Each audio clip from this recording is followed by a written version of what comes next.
Okay guys, so for this project, I want you to get some paper, a pencil, and a marker. And so we are going to get started.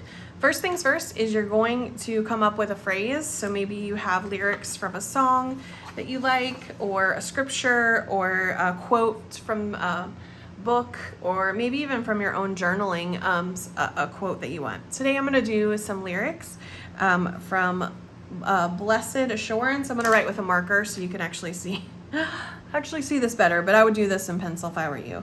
So I'm gonna write out Blessed Assurance, Jesus is mine, across my paper. And so what you're gonna do is take a look at the phrase that you have just written down. And what I want you to do is to think about the words and think about the words that are the most important word.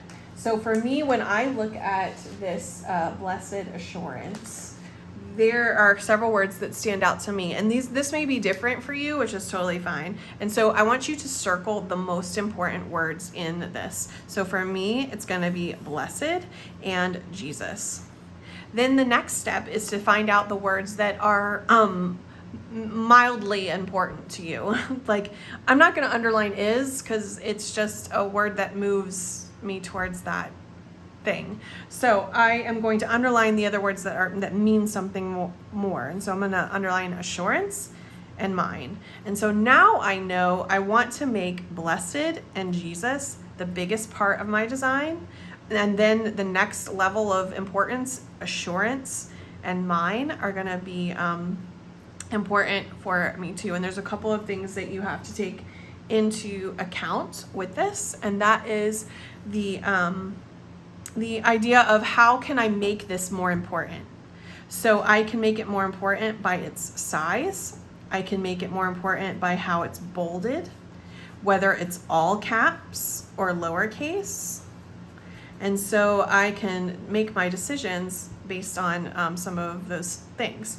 You can also work on placement and other stuff. So I'm just going to keep those things in mind. Also cursive versus block lettering. That will also make a big difference. So now that I know that I want blessed and Jesus to be the biggest, I'm going to start to sketch out like the a geometric shape to kind of fit these things in. So if I start with blessed, I want to make a big shape that, and I like to make mine a little bit angled, but I'm gonna make a big shape for blessed.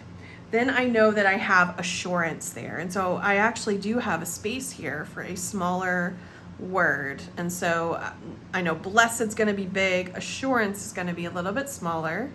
And then Jesus is going to be another big one. So I'm gonna go ahead and give him a lot of room, right? Give him a lot of room. And then I know I have this tiny little is that I need to fit in. So I'm just gonna make a little space for the is here. And then mine is a little bit like this assurance one. So it's going to be a smaller area. So I'm just gonna go ahead and make another little shape. So for me now, I have the two big shapes for blessed and Jesus. Assurance is a medium word, so is mine, and then the little is.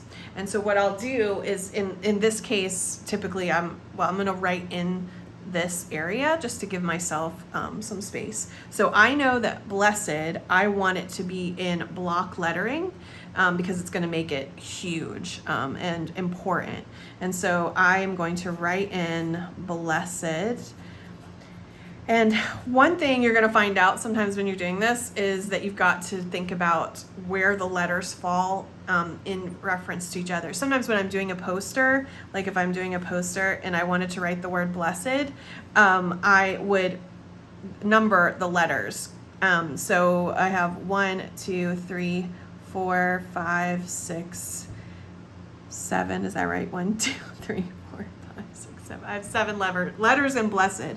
So I want to find the centermost letter, and that is the S. So when I'm doing a poster, so I don't accidentally run off the end of it, I will put the S directly in the middle because I know it's in the middle of that. And then I will finish the rest of the word. It feels so weird to do it this way, but it makes it centered for you. And then I can go back and fill in the rest of it. Now I went a little bit wide on my own stuff here, but for the most part, it's a way to keep from one of those things where you're like, blessed, where you're like falling off the side. Anyway, so just keep that in mind as you're trying to center and do some of these things. Okay, so we're gonna take the word assurance, and I'm gonna make this one a little bit less important, but still interesting. So I'm gonna take on the cursive side of things. So in this area, I'm gonna try to fill that area with assurance. You could keep it on the line, whatever you want to do with it. Blessed assurance. And then I'm gonna go back to the all caps, and maybe I will jot them in with some space in between, just doing the outline of the design, just trying to give you guys some different ideas of what you can do. Blessed assurance, Jesus.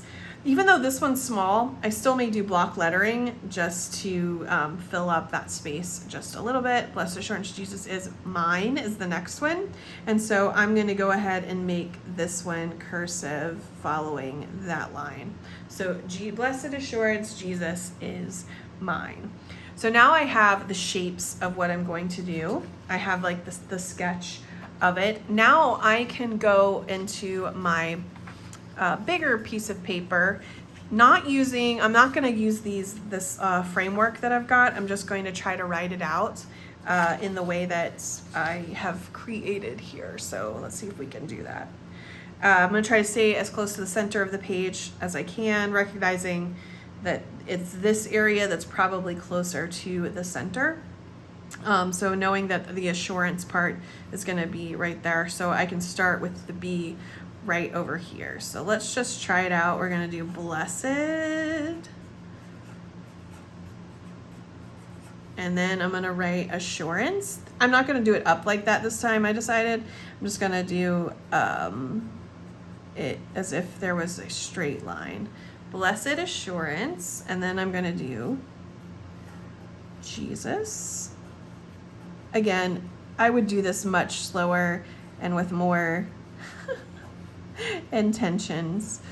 Blessed assurance, Jesus, and then I'm going to do a little is on the side here, and then I'm going to do mine, just like that. And so now I have this. Now there's still a couple of things that we can do with this. So I'm going to go back in and just make this part bigger, bolder. So again, I'm just filling, adding a second layer of line to it to make it nice and thick. This is a great thing to do if you want to put posters on your wall, if you want to make a card for a friend, you can do something like this. So now we have blessed assurance, Jesus is mine. So a couple of things I might do, I might make mine into like a little ribbon. So if I do this, if I make like a little bone structure, oops, it's gonna come off the page. Do better, people, do better than what I'm doing. But I made this little bone structure, and then I'm going to make the end of a ribbon right here. So I'm just doing two little things. Jesus is mine. Maybe on this one, I'll pretend like it's on a piece of wood. So I'm gonna make it 3D and do little lines on it to make it seem like it's there. And then maybe I will do some arrows to Jesus here. So you can have fun and add like crazy things. Maybe for blessed, I might put a crown or something just to say I'm royalty in this, and just adding like little doodles and doodads to it. You do not have to do that. That's just something that I might do with this one. Let's see what's something we could do. Maybe just make a coin out of it. Jesus is mine. Now I might go in and create this as a 3D shadow. I should have done the shadow on the side, but or the 3D part of it. So I'm going to just match the wood above and turn this into a 3D object. So it's just another way to make this stand out. Again, I'm doing this very fast. I would want to think through, okay, what part of this is actually 3D and what is not, but I'm just going with what I kind of feel about it.